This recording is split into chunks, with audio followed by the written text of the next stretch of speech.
अब हम आपको रेल के इंजन और बोगी के बीच दबकर मारे गए एक शंटमैन अमर कुमार की कहानी बताएंगे। अमर कुमार रेल इंजन की डीकपलिंग कर रहा था और इस दौरान बोगी और इंजन के बीच दबकर उसकी जान चली गई। और अमर कुमार की ये जो तस्वीर है ये पूरे देश में वायरल हो रही है। पूरे देश में लोग इस पर अपनी प्रतिक्रिया लिख रहे हैं कि ये दुर्घटना आखिर कैसे हुई। आज हम आपको बताएंगे कि इस आधुनिक युग में भी भारत में मशीनों की बजाय इंसान अपनी जान पर खेलकर रेल इंजन्स की कपलिंग और डीकपलिंग क्यों करते हैं। लेकिन सबसे पहले आपको इस घटना के बारे में बताते हैं। यह घटना बिहार के बेगूसराय की है, जहां एक ट्रेन का इंजन हटाने के दौरान शंटमैन अमर कुमार की रेल के इंजन और बोगी के बीच दबने से मौत हो गई। अमर कुमार सिर्फ 35 वर्ष के थे और अगले महीने की 11 तारीख को उनकी शादी होने वाली थी, लेकिन इससे पहले ही एक दर्दनाक तरीके से उनकी मौत हो गई। भारतीय रेल ने अभी तक इस घटना की जो जांच की है उसके मुताबिक यह घटना लापरवाही के कारण हुई। ट्रेन के इंजन को बोगी से अलग करने के दौरान मोहम्मद सुलेमान नाम का जो शंटमैन इंजन के लोको पायलट को सिग्नल दे रहा था, उससे लापरवाही हुई और उसने गलत सिग्नल दे दिया और इसके गलत सिग्नल के कारण अमर कुमार की जान चली गई और इंजन का लोको पायलट भी मौके से फरार हो गया। हालांकि अमर कुमार के परिवार का आरोप है कि ट्रेन की डीकपलिंग के लिए 4 से 5 रेल कर्मियों की आवश्यकता होती है, लेकिन इस मामले में सिर्फ 2 रेल कर्मी ही इस काम को कर रहे थे।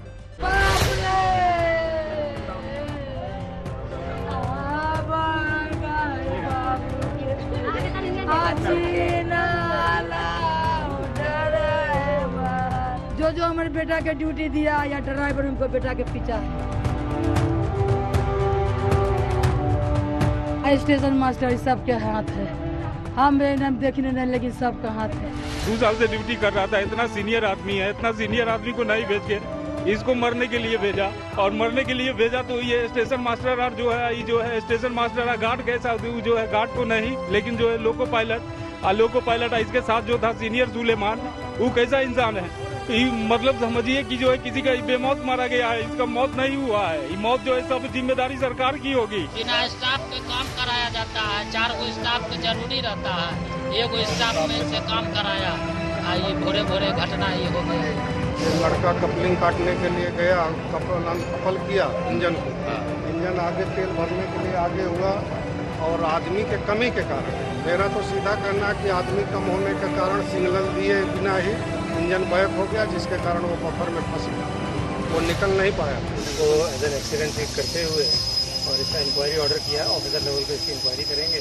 हमारी वर्किंग में कहाँ कुछ कमी रह गई, जांच से हम उसको आइडेंटिफाई करने की कोशिश कर रहे हैं और उसके लिए क्या करेक्टिव एक्शन लेना है और क्या अनुशासनात्मक कार्रवाई करनी, दोनों के ऊपर हम लोग कार्य कर रहे हैं।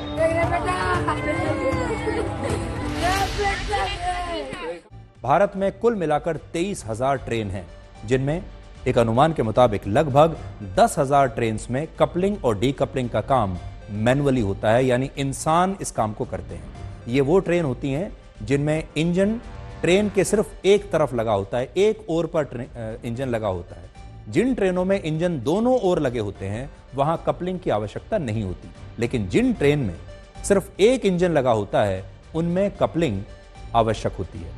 इसमें ट्रेन का एक चक्कर पूरा होने के बाद उसके इंजन को बोगियों से अलग करके दूसरी तरफ लगाया जाता है और बाद में दूसरा चक्कर पूरा होने के बाद इसी इंजन को खोलकर आगे की तरफ फिर से लगा दिया जाता है।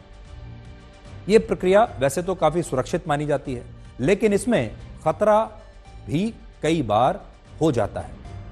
बहुत सारे लोग आज ये पूछ रहे हैं कि दुनिया के बड़े बड़े देशों में रेलगाड़ियों में शंटिंग ऑटोमेटिकली होती है, मशीनों के जरिए होती है, वहां इंसान ये शंटिंग नहीं करते, तो फिर भारत में आज भी ये शंटिंग इंसानों द्वारा क्यों हो रही है। तो ऐसा नहीं है कि भारत में शंटिंग के लिए ये आधुनिक व्यवस्था नहीं है। ब्रिटेन, फ्रांस, अमेरिका, चीन और रशिया जैसे देशों में ट्रेन्स के इंजन और बोगी को अलग करने के लिए जो टेक्नोलॉजी इस्तेमाल होती है वो टेक्नोलॉजी अब भारत में भी है। भारत में 13,500 ट्रेनें ऐसी हैं जिनमें दोनों तरफ इंजन है और यही कारण है कि इन ट्रेनों के इंजन्स को डिटैच करके अलग नहीं करना पड़ता। लेकिन 10,000 यात्री और मालगाड़ियां आज भी हमारे देश में ऐसी हैं जिसमें इसी शंटिंग प्रक्रिया के तहत इंजन को बोगियों से अलग करना होता है और इसके लिए रेलवे में शंटिंग पोर्टर्स की भर्तियां होती हैं और इन नौकरियों के लिए लाखों युवा लाइन लगाकर खड़े होते हैं। तो हमारे देश में आज भी जो शंटिंग पोर्टर हैं, यानी जो इस शंटिंग को करते हैं, अपने हाथों से करते हैं, मैनुअली करते हैं, आज भी बाकायदा उनकी नौकरियां निकलती हैं। उनके लिए लोग, हमारे जो युवा हैं, वो लाइनों में लगते हैं और ये आज भी एक नौकरी का एक बहुत अच्छा ऑप्शन माना जाता है भारतीय रेल में। वर्ष 2019 में शंटिंग पोर्टर समेत अलग अलग पदों के लिए 63,000 भर्तियां निकली थी, जिनके लिए 1,90,00,000 युवाओं ने आवेदन किया था।